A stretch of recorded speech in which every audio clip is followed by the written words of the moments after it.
नमस्कार दोस्तों। आज मैं आपको तेल की कीमत का पूरा गणित समझाऊंगा, हर बारीकी समझाऊंगा। इसको पूरा डिटेल में स्टडी करके बनाया दोस्तों मैंने। तो दोस्तों, कच्चा तेल जो अंतर्राष्ट्रीय मंडी में होता है, उसकी जो हम कीमत देखते हैं कि क्रूड ऑयल की आज कीमत इतनी है, आज कीमत इतनी है, ब्रेंट क्रूड की इतनी है, दूसरे क्रूड की इतनी है, वह रोज़ बदलती रहती है। लेकिन भारतीय जो तेल कंपनियां खरीदती हैं, यह 3-3 महीने का सौदा करते हैं और इन्हें कुछ डिस्काउंट पर मिलता है, क्योंकि हम बहुत बड़े ग्राहक हैं। और ये खुली मंडी है, इसमें तेल की कीमतें सप्लाई और डिमांड के हिसाब से तय होती है। तो ये समझिए, अंतर्राष्ट्रीय मंडी में तेल की कीमत हुई ए। वहाँ से खरीदा तेल, फिर ये कच्चा तेल भारत के बंदरगाह तक लाया जाता है।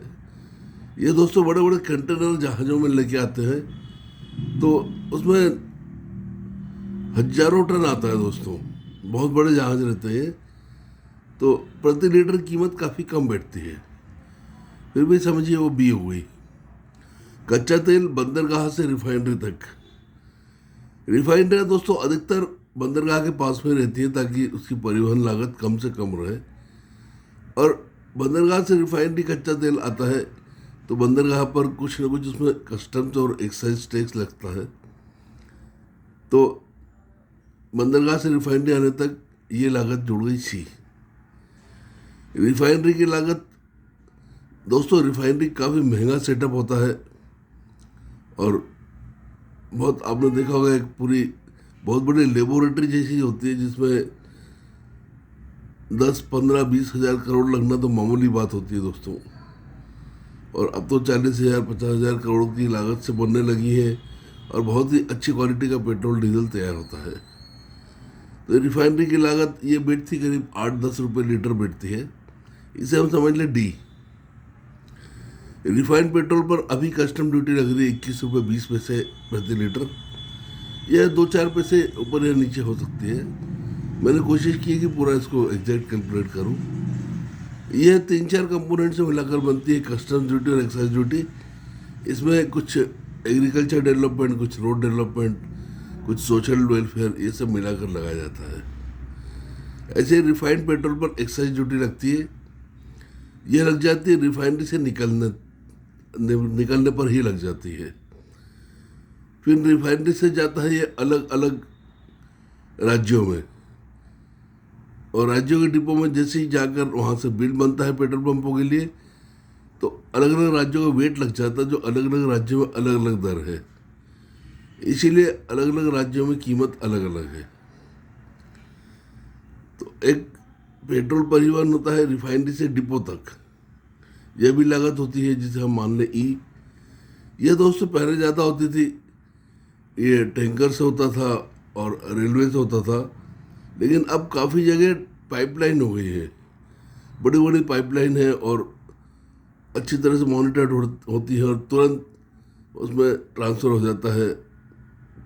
बहुत साइंटिफिक रूप से काम होता है, और पाइपलाइन होने के कारण लागत काफ़ी कम हो गई है दोस्तों। राज्य सरकार का वेट यहाँ मैं पेट्रोल पर लिख रहा हूँ दोस्तों। ऊपर मैंने कस्टम और एक्साइज भी पेट्रोल पर लिखा है। ये वेट मैंने पेट्रोल पर लिखा है, ये मध्य प्रदेश में है,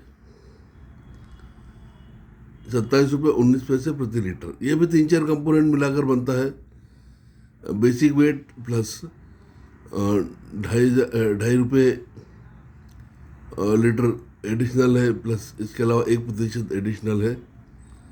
डीलर कमीशन 3.5 रुपये के आसपास बैठता है, और इसमें भी बहुत सारे खर्चे और उड़न जलन रहता है, जो डीलर के माथे रहता है।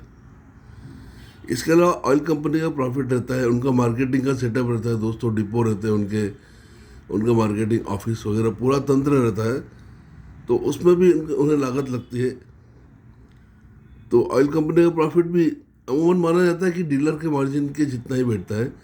लेकिन दोस्तों, कभी क्रूड की कीमत कम हो जाती है और पेट्रोल की कीमत ज़्यादा रहती है, तो मार्जिन ज़्यादा होता है। और कभी इसका उल्टा भी हो जाता है, ऑयल कंपनी को बहुत घाटा भी वहन करना पड़ता है। तो दोनों स्थितियाँ आती है ऑयल कंपनी के लिए, तो दोनों स्थितियाँ झेलती है ऑयल कंपनी दोस्तों। इसके अलावा एक छोटा सा खर्चा और रहता है कि डिपो से लेकर पेट्रोल पंप तक जो परिवहन होता है वो ऑयल कंपनी करके देती है, तो वह भी लागत इसमें जुड़ जाती है। इसलिए हर पंप का रेट अलग अलग रहता है, क्योंकि दूरी अलग अलग रहती है डिपो से, तो इसलिए लागत, परिवहन लागत अलग अलग रहती है। तो दोस्तों, अपन कुल मिलाकर देखें तो ये सब फैक्टर्स मिलाकर आप तक पहुंचे हुए पेट्रोल की कीमत निकल जाती है।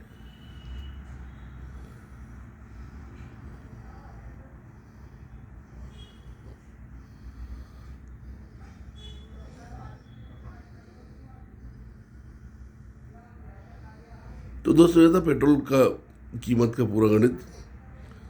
ऐसे में दूसरा वीडियो बनाऊंगा डीजल की कीमत के पूरे गणित के लिए। वहाँ पर इसके अलावा सिर्फ कस्टम ड्यूटी, एक्साइज ड्यूटी और वेट में फ़र्क है, डीलर कमीशन में फ़र्क है। बाकी चीज़ें वो की वही रहती है, क्योंकि क्रूड पेट्रोल तो एक ही रहता है, चाहे पेट्रोल हो, चाहे डीजल हो, चाहे केरोसिन हो, चाहे हवाई जहाज़ का फ्यूल हो। दोस्तों, वीडियो अच्छा लगा हो तो उसको लाइक करें, शेयर करें, मेरे चैनल को सब्सक्राइब करें। वीडियो देखने के लिए धन्यवाद। नमस्कार।